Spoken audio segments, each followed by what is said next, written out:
বারবার আত্মহত্যার চেষ্টা করতে গিয়েও মায়ের কথা মনে পড়ায় সে পথে যেতে পারেননি ভারতীয় যুবক সঞ্জয় বিশ্বাস। নিজে ফিরে এসেছেন, প্রাণোচ্ছল পৃথিবীতে বেঁচে থাকার আনন্দ ছড়িয়ে দিতে নেমে পড়েছেন সাইকেল ভ্রমণে। যখনই আমার যন্ত্রণা তো মা বারে বারে ওই একটাই কথা বলতো, বাবা মরিস না, কিছু হবে। বর্তমানে সাইকেল ভ্রমণ করে আত্মহত্যার বিরুদ্ধে প্রচারণায় ব্যস্ত আছেন পশ্চিমবঙ্গের 24 পরগনা জেলার গুডট্রি গ্রামের সঞ্জয়। সাইকেল চালিয়ে ভারত বাংলাদেশ ভ্রমণ করে আত্মহত্যার বিরুদ্ধে সচেতনতামূলক প্রচারণার কাজ করছেন তিনি। আমি আজকে আত্মহত্যার বিরুদ্ধে প্রচার করছি কেন, কতটা তীব্র যন্ত্রণা হলে মানুষ আত্মহত্যা করে সেই উপলব্ধি আমি করেছি। এক সময় উত্তরপ্রদেশের একটি শহরে চাইনিজ খাবারের ব্যবসা করতেন সঞ্জয়। পশ্চিমবঙ্গ থেকে গিয়ে ধীরে ধীরে তিনটি খাবার দোকানের মালিকও হয়েছিলেন। হঠাৎ করোনার ধাক্কায় লোকসানে পড়ে ব্যবসা তছনছ হয়ে যায় তার। এমন অবস্থায় বাড়ি থেকে বের হওয়ারও উপায় না পেয়ে গভীর ডিপ্রেশনে চলে যান সঞ্জয়। তারপরে ওই যে গৃহবন্দী, টেনশন আর এই অনেক চিন্তা ভাবনা, অনেক কিছু, কোনো দিক দিশা না পেয়ে মনে হচ্ছিল এইভাবে বেঁচে থাকার থেকে মরে যাওয়া অনেক ভালো।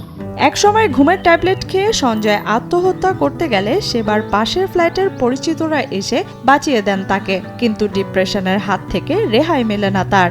আবারও আত্মহত্যার পথ বেছে নেন সঞ্জয়। হঠাৎ মায়ের কথা মনে পড়ায় সেই যাত্রাতেও মৃত্যু থেকে ফিরে আসেন তিনি। যন্ত্রণা তো লেগেই ছিল আমার, ওদিনকে সহ্য করতে পারছিলাম না। সিলিংয়ে কাপড় বেঁধে গলায়ও পরে নিয়েছিল, পরে নিয়ে ঝোলার আগে মায়ের ওই যে কান্না, যে বাবা মরিস না, কিছু একটা হবে, ভালো কিছু হবে, মায়ের কথা আর মায়ের ওই কান্নার পরে আমি ওই ওই যখন মাথায় বা চোখে ভাসতে শুরু করলো তখন আমি ওটাকে বের করে দিই। একদিন এক বন্ধুর সাথে সাইকেল নিয়ে ভ্রমণে বেরিয়ে পড়েন সঞ্জয়। সাইকেল চালিয়ে ভারতের 20টিরও বেশি রাজ্য ভ্রমণ করেন তিনি।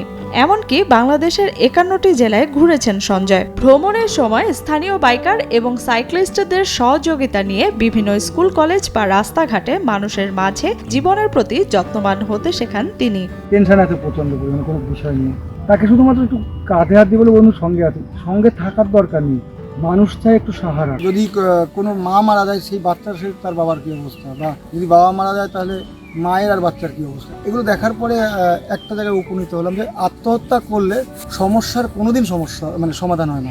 এই সমস্যাগুলো, এই যন্ত্রণাগুলো আমি আমার প্রিয় লোক, মা বাবা, আত্মীয় পরিজন, যারা আমাকে ভালোবাসে, আমার পরিবারকে দিয়ে যাই, এটা কাম্য নয়। এটা নিয়ে তারপর থেকে প্রচার শুরু করি। গত 14 ফেব্রুয়ারি দ্বিতীয়বার সাইকেল নিয়ে বেনাপোল সীমান্ত দিয়ে বাংলাদেশে প্রবেশ করেন সঞ্জয়। বাংলাদেশের আতিথেয়তায় মুগ্ধ হয়ে পিতৃপুরুষের ভিটার মাটি সঙ্গে নিয়ে যান তিনি। আরও 3টি জেলা ঘুরে বুড়িমারি স্থলবন্দর দিয়ে নিজ দেশ ভারতে ফিরবেন বলে জানান সঞ্জয় বিশ্বাস। ইন্ডিয়াতে 2বার ট্যুর করেছি, সাইকেলিং করেছি। প্রথমবার আপনার ঘুরে এসে তারপরে মনে হলো যে বাংলাদেশে তো অনেকে যায়, আমি আসার পরে একটা ভিডিও দেখতে আমাদের ওখান থেকে একজন এসছে, তারপরে আর কি ইচ্ছা হলো যে বাংলাদেশে আসা যায়। বাবার যেহেতু জন্মস্থান, আমার একটা ইচ্ছা ছিল বাবার জন্মস্থান দেখার। আমি বাবার জন্মস্থান থেকে মাটিও নিয়ে গেছি এক মুঠো।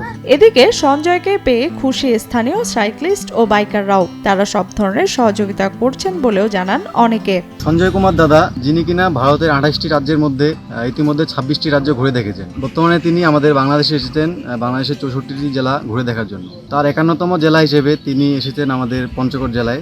তিনি বাংলাদেশে আসাতে সাইকেলিস্ট কমিউনিটি, দুই দেশের মধ্যে যে মধ্যকার বন্ধনটা, সেটা আরও দৃঢ় হবে বলে আমি মনে করি।